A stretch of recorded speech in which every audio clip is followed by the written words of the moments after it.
एक हमारे यहाँ कहावत कहते हैं अवध में, गुड़ खा के गुलगुले से परहेज करना। जी। कहावत समझती हैं आप समझा दीजिए। जी। गुड़ खा के गुलगुले से परहेज करना मतलब सब कुछ कर भी लिया लेकिन फिर भी कह रहे हैं कुछ नहीं किया, अभी तो इंतजार करना चाहिए, प्रक्रिया का पालन करना चाहिए। आपको आनंद आ रहा है इस प्रक्रिया में, इस यात्रा में?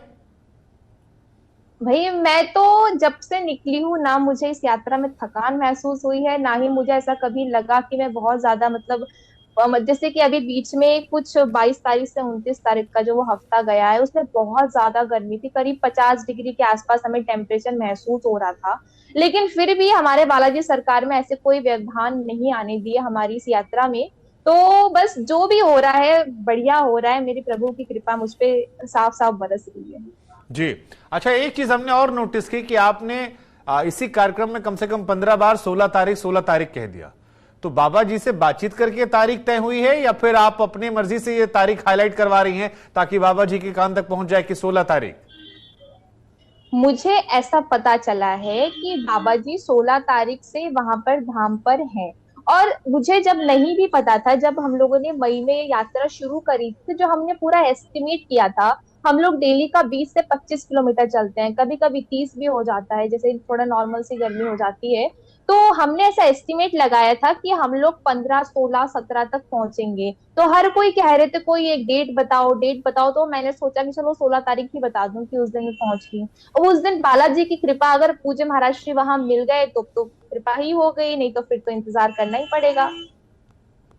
जी। अब देखिए, हमारे पास जो जानकारी है उसके मुताबिक बाबा बागेश्वर के मध्य प्रदेश के अलग अलग जिलों में कार्यक्रम लगे हुए हैं और 30 तारीख के बाद वो बागेश्वर धाम में बैठेंगे।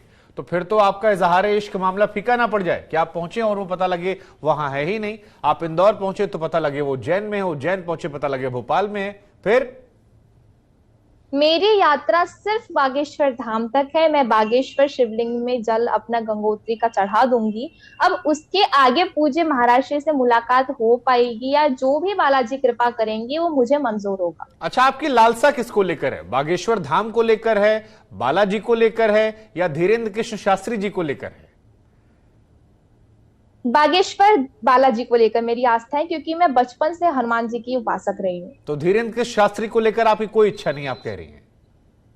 मैंने ऐसा नहीं कहा, अगर अच्छा, वहां जाऊंगी आप इनकार भी नहीं कर रही हैं? उनके अगर दर्शन हो जाएंगे तो वो भी अच्छी बात है मेरे लिए। केवल दर्शन की कामना है या इससे आगे की भी मनोकामना है? मैं चाहती हूँ कि मेरा पर्चा बन जाए। पर्चा बन जाए।